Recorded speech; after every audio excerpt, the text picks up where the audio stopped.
سلام، جوفیل هستم. امروز اومدم با ادامه بحث قانون جذب باهاتون صحبت بکنم.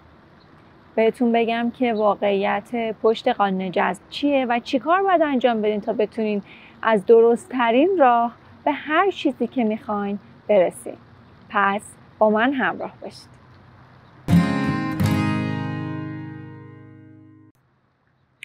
توی ویدیوی قبلی بهتون قول دادم راه حل اینو بهتون بگم که چطور میتونیم وقتی که توی زندگیمون کلی قرض داریم توی فرکانس ثروت، فراوانی، شادی و خوشبختی قرار بگیریم.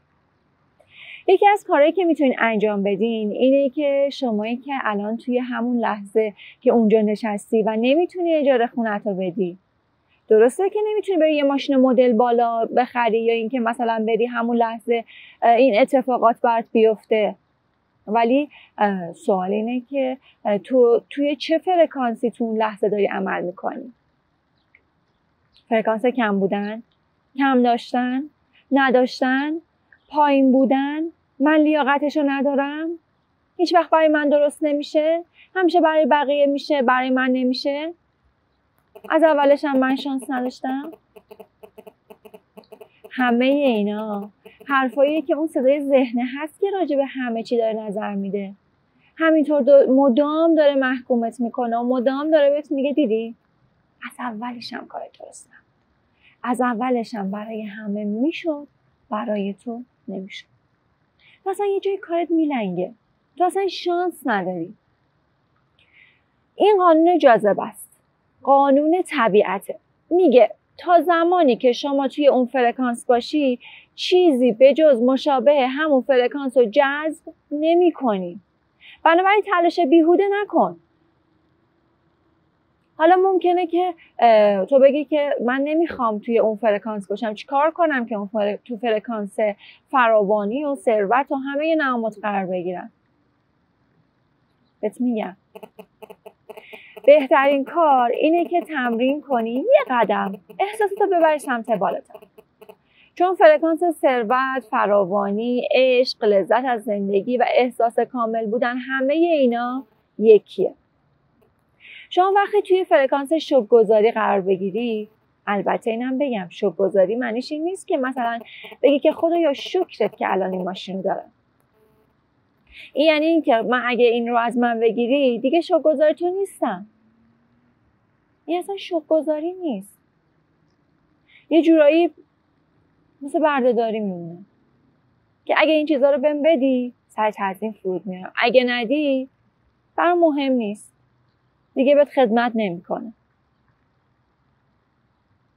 شکرگزاری یعنی نفس.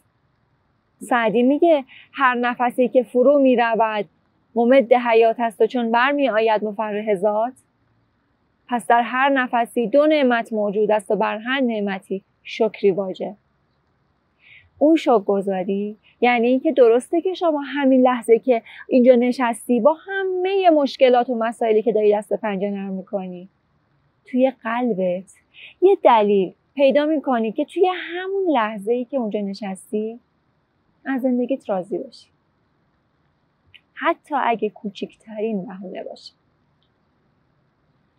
من الان اینجا نشستم، اجاره خونم رو نمیتونم بدم، ولی آبی که خوردم راحت از گلوم رفت پایین بدون هیچ دردی. خیلی ها هستن که همون لیوان آبم نمیتونن بخورن، اصلا خیلی تو کمان، آرزوشونه که برگردن دوباره حتی بتونن کلمه آب رو بیان بکنن و تلفظ بکنن. و حتی اون آدما دلیل پیدا میکنن برای اینکه شکرگزار باشن. حواست باشه توی این لحظه ای که نشستی توی چه فرکانسی قرار گرفتی، همونو جذب کن. میخوای خوشحال باشی، میخوای شادی و خوشبختی رو جذب کنی، باید شاد باشی، حتی اگه به کوچکترین بهونه باشه. اشتباهی که اکثر آدم‌ها توی قانون جذب میکنن اینه که الان مثلا فرض کن مثلا فلان ماشین رو میخوان جذب کنن توی زندگیشون، فکر میکنن باید توی فرکانس ماشین خوشحال باشن، در صورتی که اصلا اینجوری نیست. برای جهان مهم نیست که حالا تو ماشین میخوای یه لیوان آب. فقط حس خوب داشتن شما رو میبره توی فرکانس بالا، تو فرکانس فراوانی، تو فرکانس عشق، تو فرکانس صلح و آرامش. و وقتی که اونجا ارتعاش میکنه، تک تک سلولای بدنت شروع میکنن تمام عکسای مشابه اون هشتگ رو جذب کردن. نه اینکه خودت تلاش کنی یا نه، به سمت سرازیر میشه. اصلا انقدر به سمت سرازیر میشه که به خودت میای میگی که چی شد زندگی من چی کار کردم مگه؟ شما چرا فکر میکنی آدمایی که خیلی موفقن یا خیلی ثروتمندن، حتی اگه ثروتشون رو کامل از دست بدن، دوباره به راحتی میتونن ثروتشون رو به دست میارن؟ برای اینکه میدونن داستان چیه.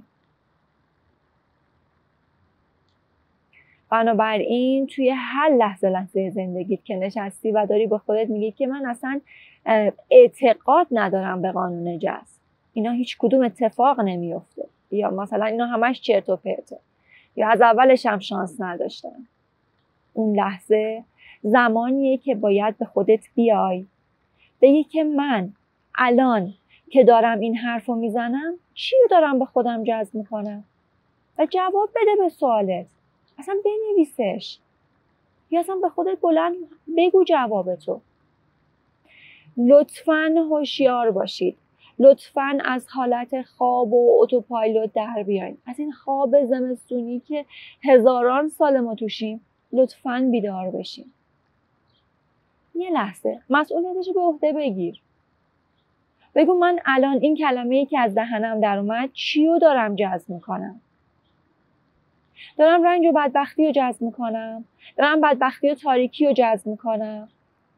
آیا این واقعاً اون چیزیه که من میخوام جذب کنم؟ نه. چیو میخوام جذب کنم؟ خوشحالی، شادی. توی یه لحظه میتونی خودتو شیفت بدی. درسته که دوباره ممکنه این اتفاق بیفته، دوباره 3 ساعت بعد داری یه کاری رو انجام میدی، خسته میشی، نمیشه، دوباره شروع میکنی به عصبانی شدن. میگی که این که زندگی نشد. این چه زندگی ما داری؟ همون لحظه که داری این حرف رو میزنی از خودت سوال کن، من چیو دارم جذب میکنم؟ کمبود؟ هیچ وقت هیچ چیز کار نمیکنه؟ همه چیزایی که نمیخوام و دارم جذب میکنم؟ آیا این چیزیه که من میخوام؟ نه. چیو میخوای جذب بکنی؟ سلامتی، رضایت، خوشبختی، شادی. چی کار بکنم که اونا رو جذب بکنم؟ یه مثال برات میزنم. مثل باشگاه میمونه که مثلا وقتی شما میخوای بری باشگاه، اولش میری روی تردمیل، مثلا برای نمیدونم 1 ربع نیم ساعت، توی یه روز که انتظار نداری که توی همون تردمیل 1 ربع عضلاتت خیلی قوی و ورزیده بشه. معلومه که نه، میدونی که اصلا این کار امکان نداره و تمرین زیاد میخواد که دفعه بعد بتونی مثلا وزنه سنگین تر رو برداری یا همون وزنه راحت تر برداری. بنابراین این کاری نیست که هی به خودت بگی بعداً انجامش میدم، یه بار انجام بگی نشد. یه کار مداومه، البته خیلی هم لذت بخش. کی دلش نمیخواد حس خوب داشته باشه؟ معلومه هیچکی هست. خیلی هم ممکنه بگن که چقدر کار میطلبه، چقدر کار داره، چقدر سخت این قانون جذب. واقعا خیلی درخواست زیادیه که یه نفر از شما میخواد بیای بگردی توی لحظه زندگیت و یه دلیل برای شوک‌گذاری توی زندگیت پیدا کنی.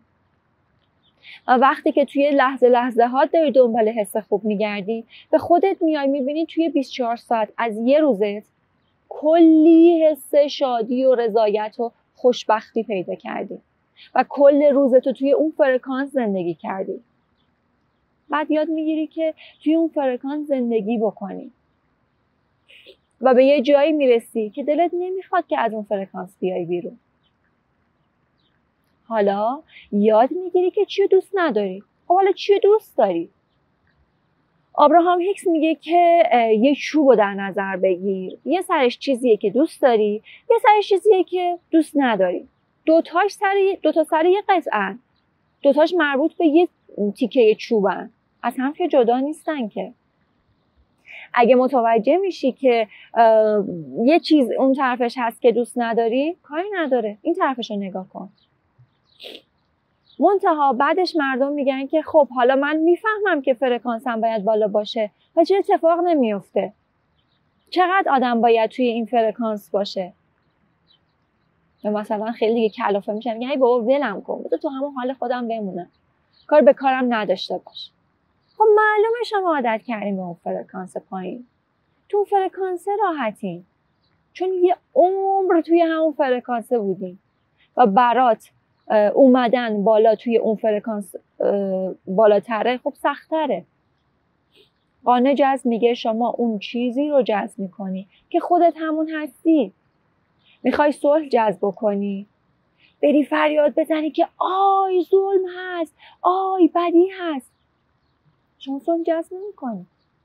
شما بخوای صلح جذب کنی باید خودت، ذره ذره سلولای بدنت، رفتارت با آدما رفتاری باشه که توی صلح باشه، توی صلح و آرامش با خودت باشی. ما یه اشتباه تو زندگیمون میکنیم، سالیان سال خودمون نمیبخشیم، مرتب خودمون سرزنش میکنیم. آیا ما خودمون توی صلح و آرامش هستیم؟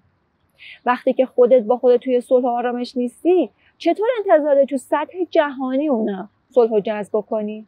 اصلا چه این چیزی امکان داره؟ و تو چیزی رو میبینی که توی اون هشتگ دنبالشی. حالا من اگه برم توی اینستاگرام دنبال هشتگ گل بگردم، مرتب عکس گل به من نشون میده، خیلی واضحه. اگه برم مثلا دنبال هشتگ فراری بگردم، همونو به من نشون داده میشه. اگه برم دنبال هر هشتگی بگردم، همون موضوع برای من آورده میشه و پیشنهاد میشه. بنابراین تو توی چه هشتگی میگردی؟ توی کدوم فرکانس داری حرکت میکنی؟ توی کدوم فرکانس قالب داری زندگی میکنی؟ بهت پیشنهاد میکنم 24 ساعت این امتحان کن. ذره ذره، دونه دونه، فکرایی که میاد توی ذهنتو آزمایش کن. ببین چه جنسیه. نه اینکه لزوما تبدیلش بکنی به فرکانس بهتر رو، نه، اصلا منظورم این نیستا. چون یه شبه اصلا تبدیل نمیشه. ولی این شناخت به شما توی رشد سریعتر و رسیدن سریعتر به اون فرکانس که میخواین بهتون کمک میکنه که برین داخل اون فرکانس که میخواین. گام اول پذیرشه. پذیرش این که کجایی، کی هستی و از اونجا باید تصمیم بگیری که من میخوام شرایطمو به فلانجا برسونم و برای رسیدن به اون هر کارش رو انجام میدم. حالا اون چه کاریه؟ چه قیمت گزافی رو باید براش بپردازی؟ اون قیمت گزافه که باید براش بپردازی شاد بودنه. تو باید دنبال فرکانس شکرگزاری و شاد بودن و صلح و آرامش باشی. خیلی کار سختیه؟ من که فکر میکنم این چیزیه که به ما یاد ندادن و این میشه اون کاری که شما میرین عکس فلان ماشین رو میذاری رو گوشیت یا رو دیوار خونت و اون ماشین ظاهر نمیشه و بعدش میگی که بابا اینا همش چرت و پرته، اینا مال خوش باوراست. شما اون چیزی رو جذب میکنی که خودت همون هستی. فرکانس با فرکانس مچ میشه. وقتی مچ شد شما اون فرکانس رو از رادیو دریافت میکنی. شما اون چیزی رو تو رادیو داری گوش میکنی که تنظیمش کردی. خیلی ساده است. خب من ترجیح میدم که تا همین جای بحث رو نگه دارم. لطفاً چند بار این ویدیو رو ببین تا کامل و عمیق متوجه اصل ماجرا بشی. لطفاً تمرینش کن و نتیجهش هم برای من توی کامنت ها بنویس. اگه هم سوالی داشتین حتما بپرسین. حتما پاسخگو هستم تا مطالب تکمیلی رو براتون توی ویدیوی بعدی بذارم. بازم مثل همیشه ممنونم که تا اینجای ویدیو همراه من بودید. اگه این ویدیو برات مفید بود حتما به دوستات معرفیش کن تا با هم فرکانس جمعی رو بالا ببریم و یه سهمی توی این بالا بردن فرکانس جمعی داشته باشیم. حتما کانال رو سابسکرایب کن. دوستتون دارم. در پناه نور و عشق الهی باشید.